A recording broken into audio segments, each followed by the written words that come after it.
This one is honestly one of my favorite ones, and it's really just a basic hip stretch, um, and you can do it in a bunch of different variations. So first thing I always like to do is just start with the child's pose, just because it's an easy way to kind of warm up.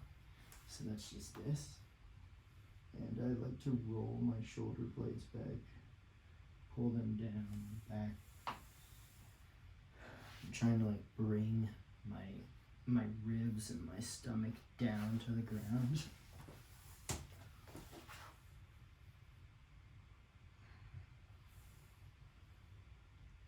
And the wider you put your knees, the more you're gonna feel it in your hips, and then the more you push backwards this way, the more you'll feel it on the inside of your hips. So then from here, I just push up, go straight into the downward dog. Obviously that's good for hip flexors. I'm sure that you know that one. Hamstrings, sorry, not hip flexors, hamstrings. And then take a step forward. This is one that I do all the time. It's a dynamic warm up, and it's called the world's greatest stretch. So you kind of, I like to go a little deeper by bringing my elbow to the ground, but you can just keep your hand here, pull up, rotate through, and I'm lifting my hand up towards the sky, trying to keep this back leg straight.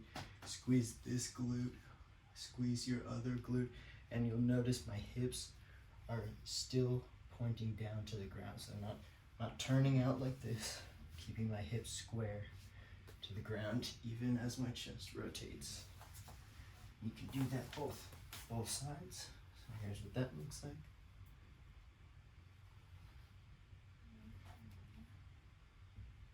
And then when you get a little bit more comfortable, you can actually let one knee fall to the side, so like this. And this is like your pigeon or your figure four. I mean, there's a lot of different names for this one.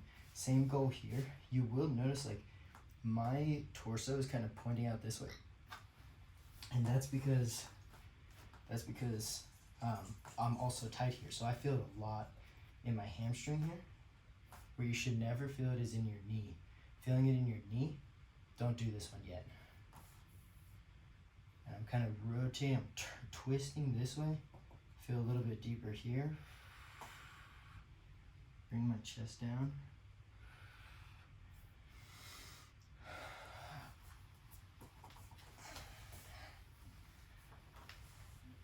Been doing a lot of soccer lately, and this one has helped tremendously. This leg is also way more flexible.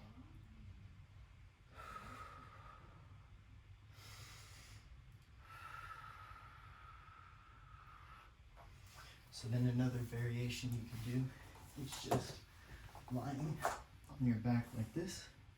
You can find something like a wall, cross your knee over, and then just press here. And you'll feel that if you're really tight and you need to start here, you'll feel that here. Might even feel it in the back a little bit. But you'll definitely feel that. I mean, even I feel that. And for sure, always make sure you do both sides. I mean, even if you're rushed, even if you don't have a lot of time, like, silly example, but if you have like 40 seconds and that's all you have, do 20 each side. It's not even worth doing 40 on one side. You're gonna get imbalances, and that's gonna lead to other issues, and you just don't want that mess. And then you can always do straight leg for hamstrings. This is one of the best. My leg will start to shake here in a minute.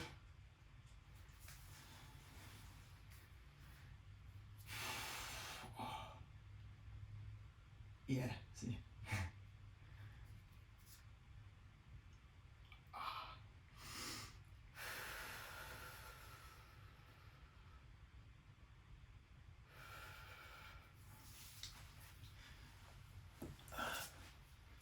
So,